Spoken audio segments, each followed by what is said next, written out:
اللهم صل على سيدنا ومولانا محمد۔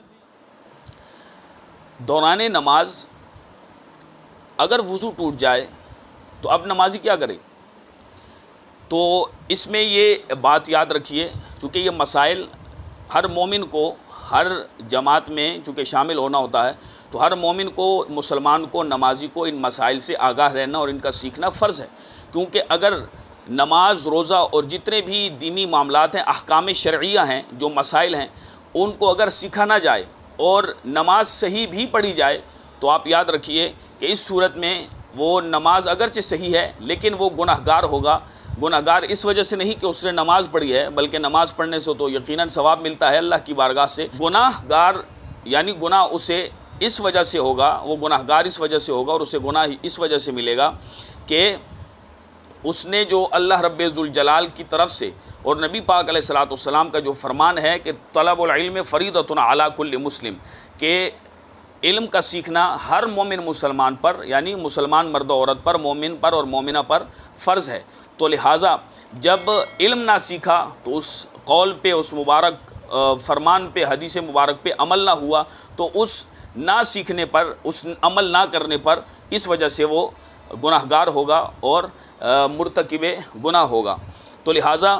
ان مسائل کو سیکھنا چاہیے، تاکہ چونکہ انسان ہے، عاجز ہے، کمزور ہے، اور اگر اس کے ساتھ ایسا معاملہ آ جاتا ہے تو اس کے علم میں ہونا چاہیے کہ اب اس کو کیا کرنا چاہیے اس صورتحال میں۔ تو اس صورت میں آپ یاد رکھیے گا کہ اگر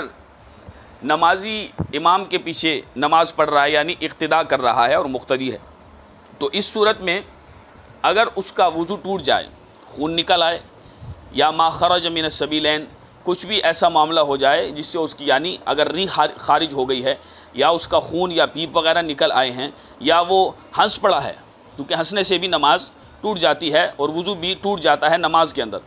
تو لہٰذا وہ اب دیکھے، سوچے کہ میں کس جگہ کھڑا ہوں۔ تو سب سے پہلے تو یہ ہے کہ وہ اپنے ناک پر ہاتھ رکھے اور صفوں کو چیرتا ہوا نکل جائے، صفوں میں سے ہی نکل جائے، اگرچہ پیچھے صفیں بنی ہوئی ہیں ان سب کو چیرتا ہوا نکل جائے۔ تو یہ مسائل سیکھنا انتہائی ضروری ہے، تاکہ جو پچھلے بھی لوگ ہیں ان کو معلوم ہو، باقی جو نمازی ہیں اقتداء کر رہے ہیں ان کو معلوم ہو کہ ان کو یعنی حاجت ہو گئی ہے، کوئی ایسا مسئلہ ہے جس کی وجہ سے ان کا وضو ناقص، یعنی ان کا وضو ٹوٹ گیا ہے، تو وہ ناک پہ ہاتھ رکھیں، اور یعنی شرم کی وجہ سے، ایک ایسی یعنی حیا کی وجہ سے کہ ہر